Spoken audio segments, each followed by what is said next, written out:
जय जिजाऊ जय शिवराय. जागर महामानवांचा परिवर्तनवादी चळवळीतील सर्वच संत महात्म्याच्या विचारधारेचा या सदरातील पहिले पुष्प गुंफताना या महाराष्ट्राचेच नव्हे तर या भारत देशातील अखंड जम्बूद्वीपाचे आराध्य दैवत ज्याने समता, स्वातंत्र्य, न्याय आणि बंधुता या सर्वश्रेष्ठ अशा मानवी मूल्यावर बहुजनाच्या हिताचे, कल्याणाचे, लोक कल्याणकारी स्वराज्य निर्माण केले.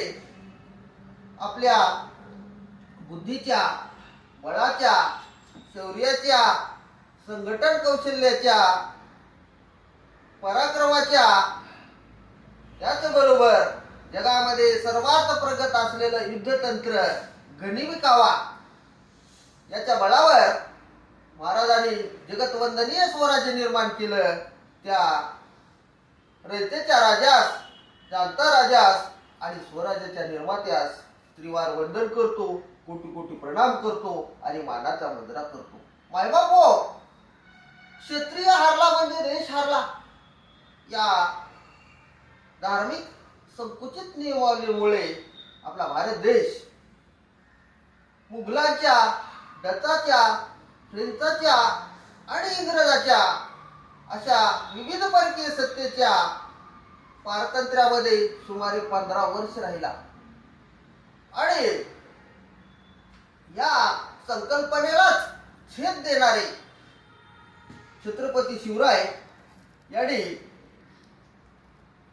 ज्या ज्या लोकांच्या मनगटात बळ आहे, हिंमत आहे, क्षमता आहे, लढण्याची इच्छाशक्ती आहे, अशा सर्व धर्मीय, सर्व वर्णीय लोकांचा संघ निर्माण केला. आपल्या संघटन कौशल्याच्या जोरावर जात पाहिले नाही, धर्म पाहिला नाही, पंथ पाहिला नाही.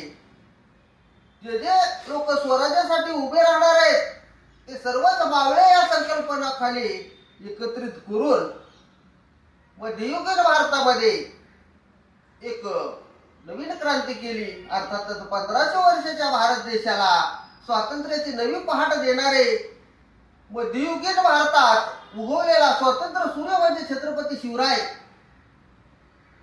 याने मनुस्मृतीच्या असमान तत्वावर उभा राहिलेल्या विषारी ग्रंथाला तिच्या छाताडावर लाथ मारून स्वराज्याची निर्मिती केलेली आहे. आणि अशा या स्वातंत्र्य सूर्याबद्दल कवी एक ठिकाणी म्हणतो, शतकांच्या यज्ञातून उठली एक केसरी ज्वाला, शतकांच्या यज्ञातून उठली एक केसरी ज्वाला, 10 दिशाच्या हृदयामधून अर्णोदय झाला शिवसूर्याचा, शिवसूर्याचा, शिवसूर्याचा. जय जिजाऊ, जय शिवराय, जय भीम, नमो बुद्धाय, जय संविधान, जय भारत.